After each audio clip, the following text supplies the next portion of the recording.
hope you're all doing great. So in today's class, we are going to discuss another important concept of the chapter Our Environment of grade 10 CBSE. So what we are going to discuss in today's video is as humans, at an individual level, we do different activities which have a negative effect on the environment.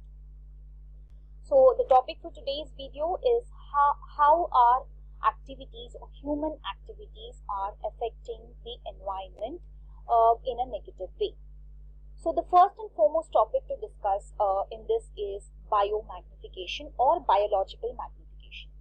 So this concept needs some basic understanding of food chains, the trophic levels, and how the energy flows. I hope all of you have learned about that, as the topic before this is food chains. Now, farmers use pesticides or fertilizers to their fields for the growth of the plants, right? Now, when these chemicals are used in excess, that is more than required, the excess chemicals get deposited in the soil, or when the rain falls, these chemicals get dissolved in that water and they find their way towards the nearby water body. So in that process, what happens? The soil also has excess harmful chemicals, and also the water bodies got this excess harmful chemicals which are non-biodegradable. The main problem with these chemicals is they are non-biodegradable. So as they are non-biodegradable, they get accumulated in the organism's body living in the water, or it is absorbed by the plants growing in the soil where there is excess of these chemicals. Now, if you remember, the plants are the basic or the first trophic levels in a food chain. So, similarly, in aquatic habitat also we have plants which can perform photosynthesis, and they form the producer level in a food chain. So, let's say at this point of time, there are two terms, phytoplanktons and zooplanktons. Maybe further also it will be helpful to you when you have a knowledge about these two. Phytoplanktons are smallest microscopic plants which are photosynthetic or algae seen in the water bodies. Now, these phytoplanktons are eaten by the microscopic organisms which are heterotrophs called as zooplanktons. Now, in a food chain, the zooplankton can be, it depends on the food, for the food on the phytoplanktons. Now, let's say if it is in the water body, the phytoplanktons have taken these chemicals which enter into that water body. Now, from the phytoplanktons, which are the first trophic level, the chemicals go to zooplanktons. Why? Because zooplanktons eat phytoplanktons, right? So, it's, for example, if one phytoplankton or one plant has 10 micrograms of chemicals in its body, if this plant is eaten by a second organism, let's say it is grass, the grass plant has 10 micrograms of chemical in its body. Now, this grass is eaten by a grasshopper. Let's say it has eaten two grass plants. So, how much amount of chemicals will be there in its body? So, two grass plants has 10 plus 10, so 20 micrograms. Now, this grasshopper, if it is eaten by a frog, the frog eats, let's say, 3 grasshoppers, and each grasshopper has 20 micrograms. So, how much the frog body will have these chemicals? 20 into 3, that is 60 micrograms in the frog.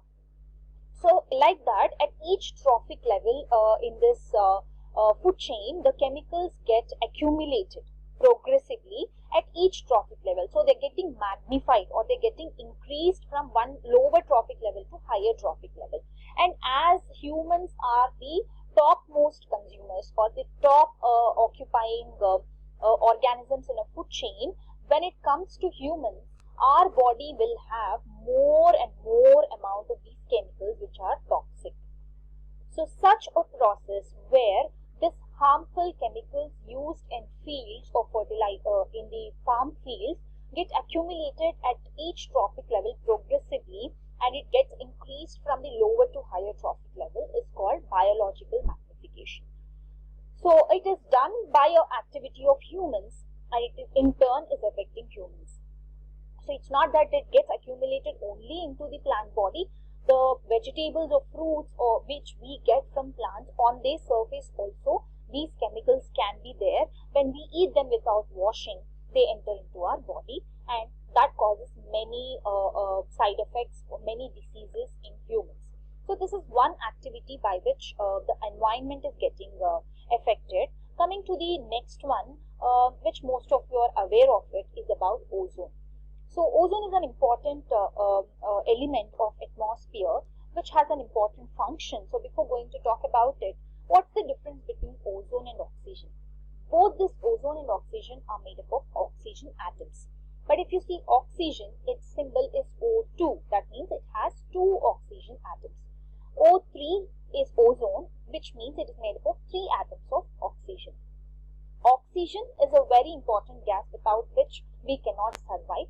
It's an essential component for organisms, whereas ozone is a poisonous element. Wondering why am I calling ozone as poisonous gas? Yes, it's a poisonous gas if it is present at lower levels of atmosphere. Let's say, for example, here these are layers of atmosphere. If the ozone is present in this area, it is poisonous to us. It's very toxic. It has a very pungent smell also. But this ozone, we all know that it is present in a zone called stratosphere zone. When it is present in stratosphere zone, it performs an important function, which is it will block the UV rays entering to the surface of the earth from the sun. So the UV rays can cause skin cancer, skin burns. It can damage the crop plants. So these UV rays are protected or these are blocked from the sun without entering into the earth because of this blanket of layer present, which is called ozone, formed by O3 molecules. So that's the importance of ozone, without which UV rays directly fall onto the surface of the earth and we get affected because of UV rays. Now, how is this ozone formed? This ozone is formed from oxygen with the effect of UV rays. So, at higher levels of atmosphere, the UV radiations break down this oxygen O2 into individual oxygen atoms or oxygen free radicals. Now, each of this free radical reacts with another oxygen molecule and forms ozone. So, this is how ozone is formed at the higher levels, and it is stable at higher levels. Now, this important ozone layer is getting depleted, and it is getting depleted sharply from around 1980s because of harmful chemicals which we are releasing by human activities on the earth, which are reaching till the ozone layer and causing depletion of the ozone layer, called CFCs. So what are CFCs? CFCs are chlorofluorocarbons. These we use in refrigerators, we use in fire extinguishers, we use in air conditioners, aerosol sprays. So these are volatile gases. So they can move till stratosphere zone and they break this O3 into oxygen or O2 or O free radicals. So thereby the ozone molecules get depleted. So the layer is becoming thin, which we are calling as ozone depletion. So what happens if there is no ozone layer? The UV rays will directly fall onto the surface of the earth and we get affected because of those UV rays. And an important agreement was done in 1987 by United Nations Environment Program that it asked countries of world to agree upon using or reducing the amount of CFCs released at country level or at an individual level so that we can protect this ozone layer. So this is another human activity which is depleting the most important ozone layer for us or for the environment. Now coming to the last effect, not the last by human activities but for this lesson or chapter, is how effectively we dispose the waste. We are generating waste in very high amount because of increasing population. But the disposal of this waste also plays an important role. So if we can separate biodegradable waste and make use of it for making manure, and non-biodegradable waste can be recycled or reused, we can effectively manage the this waste production and thereby we can protect the environment. So in this context, I want to discuss about the disposable cups we use maybe when you are traveling in train. So in the present days, we use this paper disposable cups where they sell tea or chai, which we can throw because paper is biodegradable. There is no issue. It will not affect the environment.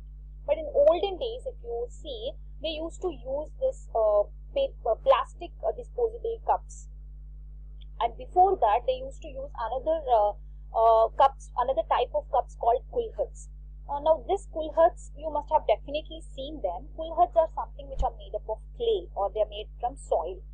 So this clay is obtained from the top soil, which is very rich in nutrients, which is very fertile layer, and that layer is used for making this kulhads. So this kulhads were later banned by the railway department. A reason is, if you remove the entire topsoil which is fertile, there won't be growth of the plants or agriculture from where we get our food. So that's why it is banned.